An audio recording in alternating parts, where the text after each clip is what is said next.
今回の動画はウズベキスタンの首都タシケント、2200年以上の歴史を持つ中央アジア最大の都市。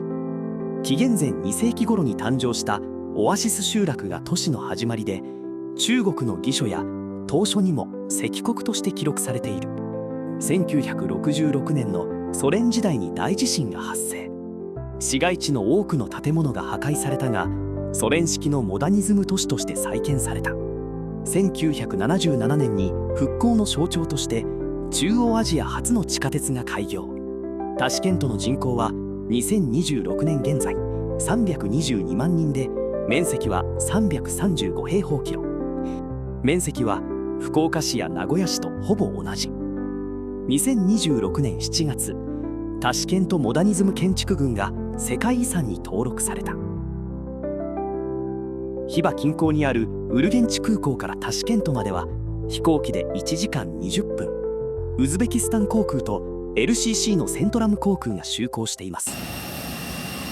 16時15分発タシケント行きウズベキスタン航空。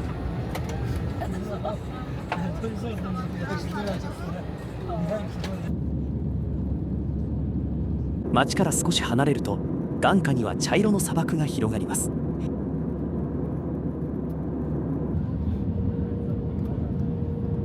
17時35分、帝国通りタシケントに着陸。空港を出ると雨が降っていました。タクシーで宿へ向かいます。シティセントラルホテル。ナボイ劇場から徒歩5分の位置にあり、最寄り駅はコスモナフトラル駅。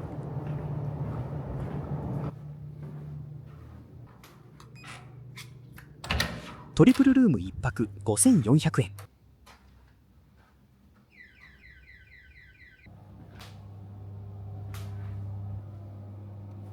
宿に荷物を置いてナボイ劇場へ。第二次世界大戦後にソ連の捕虜となった457名の日本兵がタシケントへ送られました。抑留された日本人により1945年から劇場の建築作業を開始し、1947年に完成しました。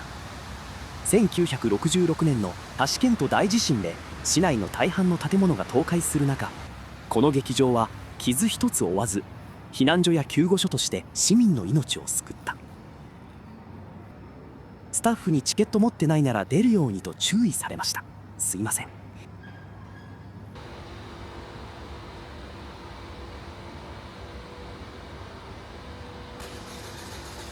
羊ばっかり食べていたので、夕食は鶏肉を食べに行きます。ウゴロクレストラン、ティムール広場の外側にあります。グリルチキンハーフ。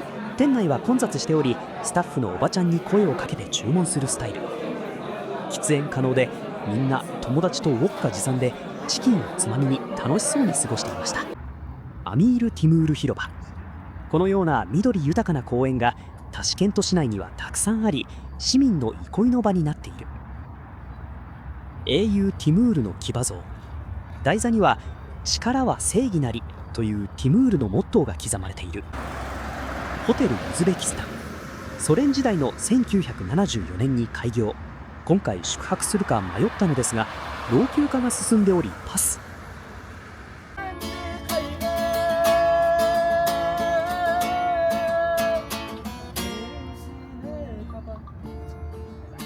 宿近くのスーパーで物価調査。上段のナンが5000スム65円ぐらい、中段が9000スム120円ぐらい、ジャム400円から500円ぐらい、スニッカーズ100円ぐらい。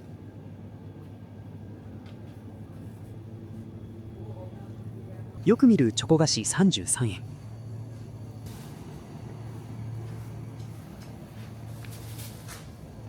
一番安い青い袋パスタが72円。ロシアのカップ麺123円。卵10個207円。卵15個306円。ヨーグルト50円から80円。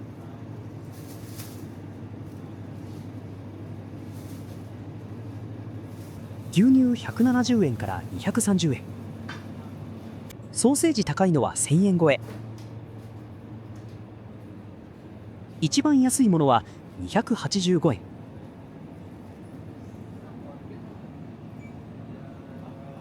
宿の下にあるレストランで一服。これまで何度か C 社吸ったことありますが、フルーツ C 社は初体験。何も考えずに注文したら4500円ぐらいしました。23時気絶。翌朝、早朝から隣国カザフスタンへ。その様子は次回の動画で。タシケントへの帰路、郊外のガススタンド。ボンネットを開けて天然ガスを充填します。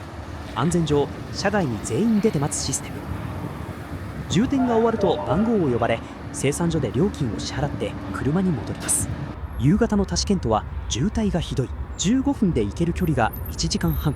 ホテルまでまだまだかかりそうなので、途中下車してマジックシティへ。園内は飲食店やお土産屋が並びます。見た目はテーマパークそのものですが、アトラクションはほとんどありません。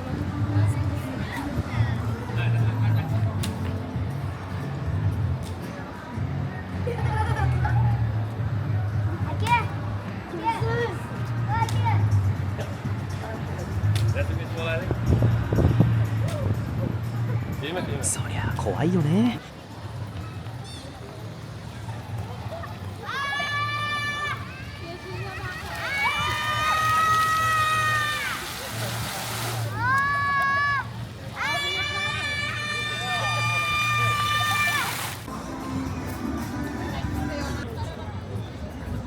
ウズベキスタンのシンデレラ城。ライトアップされると綺麗です。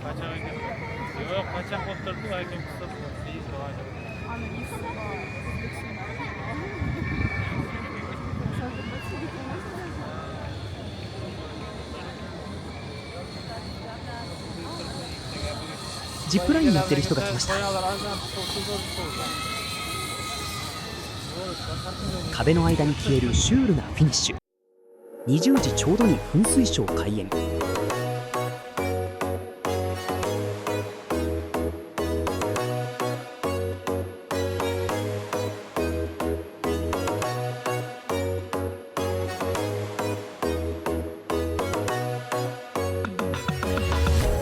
想像の2倍高くて草。10分間だけですがなかなかの見応え。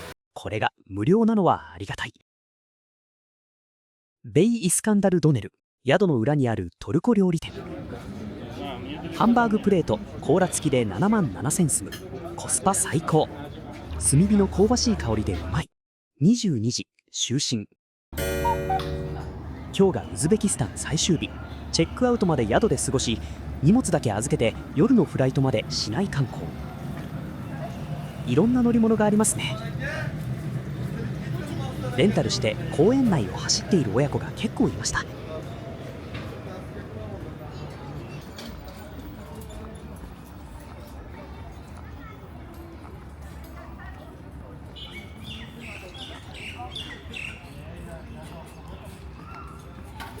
古本市のお店が連なります。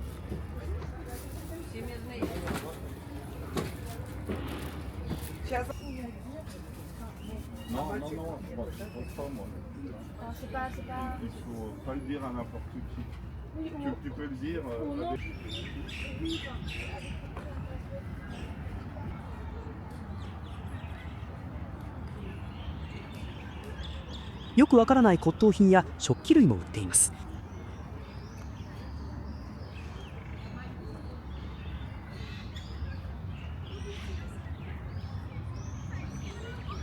よく見かけるソ連時代の勲章やバッジ。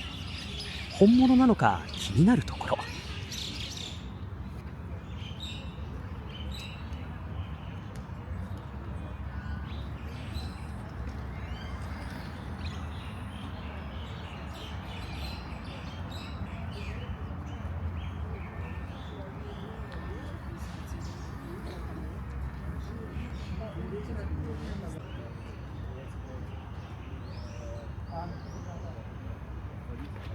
なぜここに JAL のポストカードが。かなり古そうです。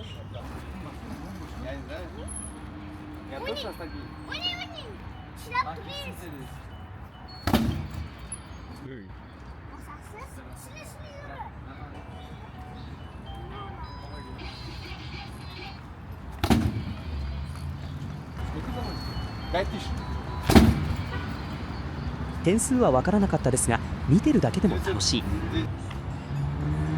メトロの駅に入ります。コスモナフトラル駅。地下鉄はどこまで乗っても1乗車24円。クレカタッチ可能です。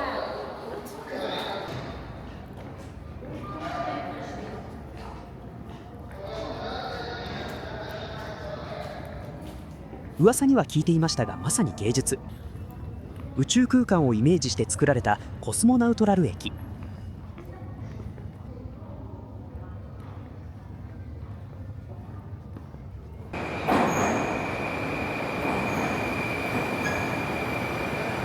女性の駅員さん、他の駅でもちらほらいました。構内には警察も常駐していて安心、犯罪は起きにくそうです。ソ連時代に人民の宮殿という一般市民が毎日使用する公共空間こそ最も美しく装飾すべきだという思想に基づき、著名な建築家、彫刻家、画家、職人が総動員されて豪華な駅を建築した。また冷戦期には核シェルターの役割も果たし、強固な作りになっている。日本にもこのような駅があったらワクワクするのになと思いました。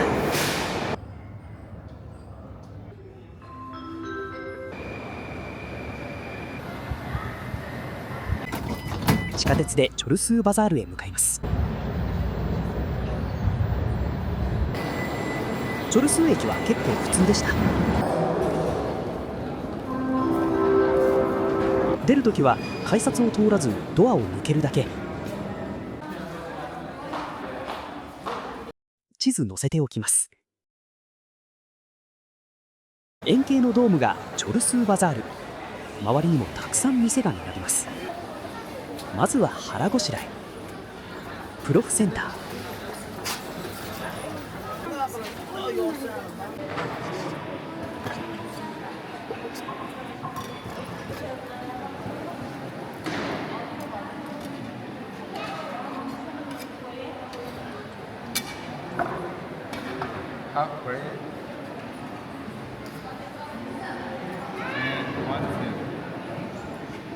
なかなかの油ギトギト。私の口には合いませんでした。ブハラの絶品プロフが忘れられません。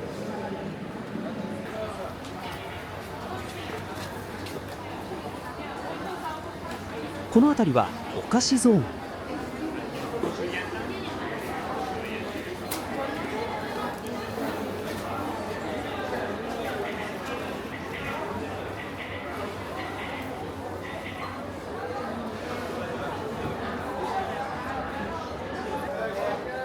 この大きなお菓子タワー、誰が買うんだろうと思っていましたが、結婚や出産のお祝いで贈るそうです。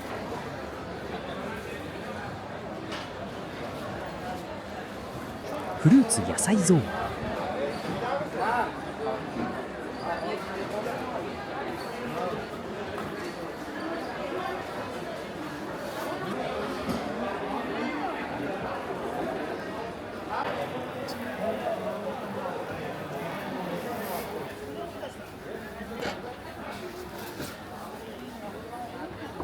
奥の方までお店が続きます。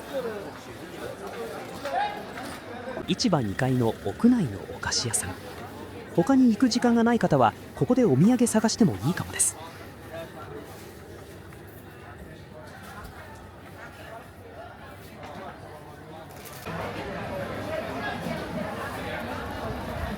こちらはナンゾーン。建物の2階にあります。いろいろな形のナンが並びます。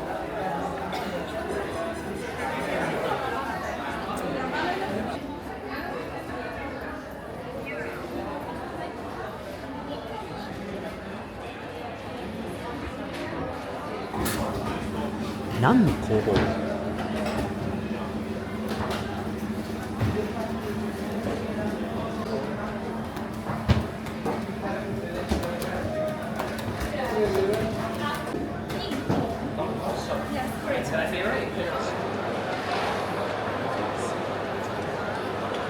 2階から見下ろすと綺麗な円形状にお店が配置されているのが分かります。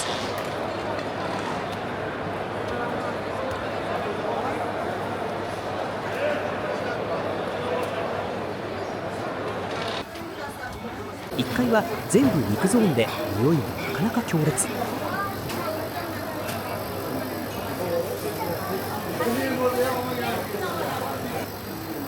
床は油で滑り、中華屋の床みたいです。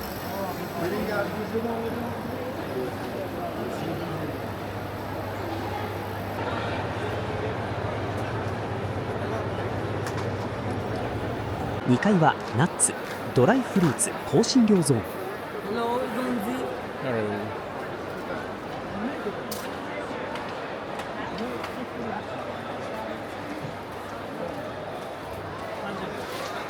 バザール東側のシャシリクゾーン。場所が分かりづらく少し探しましたが、香ばしい煙の匂いに導かれてたどり着きました。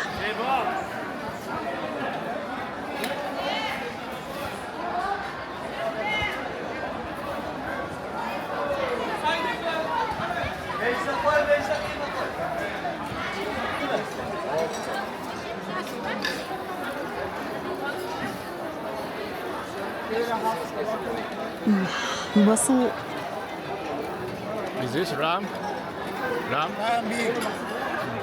甘みのある油が口の中に広がり幸せ。最後に最高のシャシリクに出会えた。地下鉄に乗りアリッシャーナボイ駅に。小さなドームの天井がいくつも連なり、幻想的な奥行きをもたらす。マドラサやモスクから着想を得て作られた。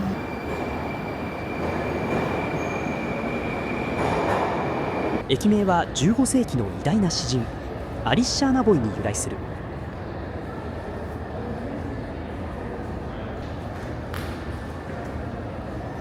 古い車両も運行しています。味があってかっこいいですね。構内で別の駅パフタコール駅に連結しています。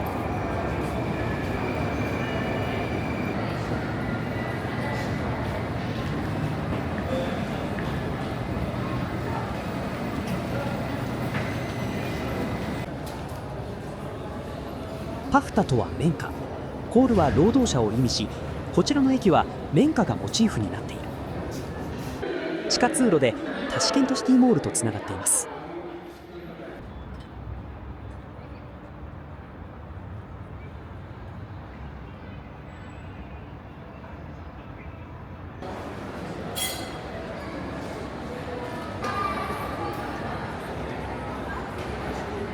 モールは地下2階、地上4階建て。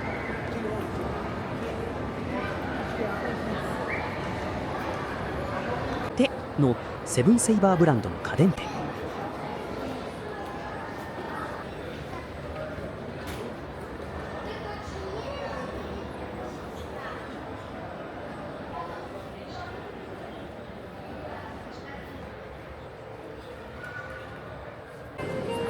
1階にある成城石井的なスーパー。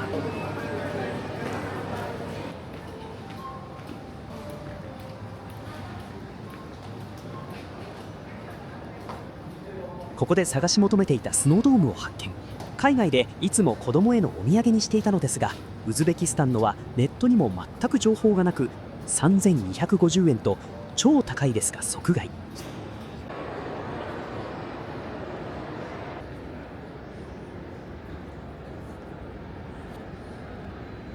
服はだいたい7000円から1万5000円ぐらい。靴も1万5000円ぐらいからとそこそこいい値段します。ハリー・ポッターショップ。日本にもあるようですが、私は初めて入りました。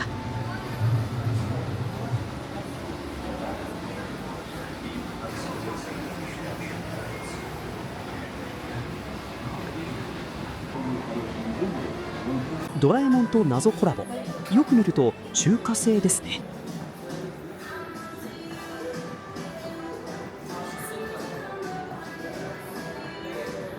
ウズベキスタン駅。レトロな伝統が落ち着いた雰囲気を醸し出す。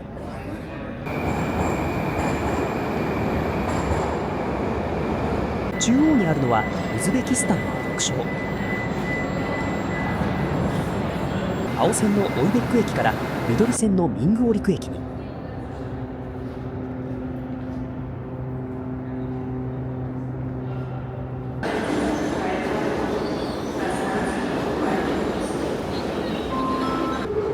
緑線が一番短いので終点まで設け、緑線の終点トルキスタン駅、近未来感があるデザイン。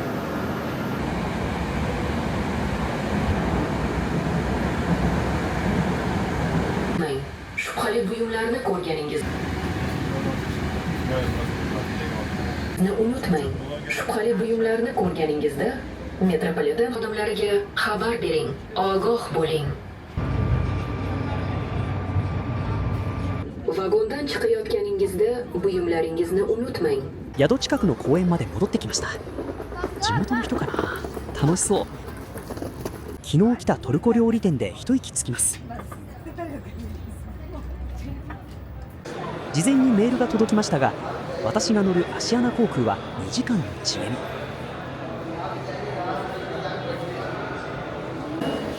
チェックインまで1時間あるので1階のベンチで時間を潰します。チェックインカウンターはすでに長蛇の列。ブハラで購入したハサミがあるので荷物を預けるために並びます。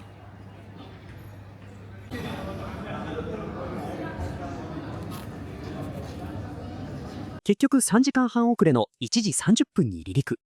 疲れで機内に入りすぐ眠りにつきました。次回の動画はカザフスタン。タシケントから陸路で国境を越え、カザフスタンの第3都市シムケントへ日帰りで観光してきた様子です。最後までご視聴ありがとうございました。チャンネル登録よろしくお願いします。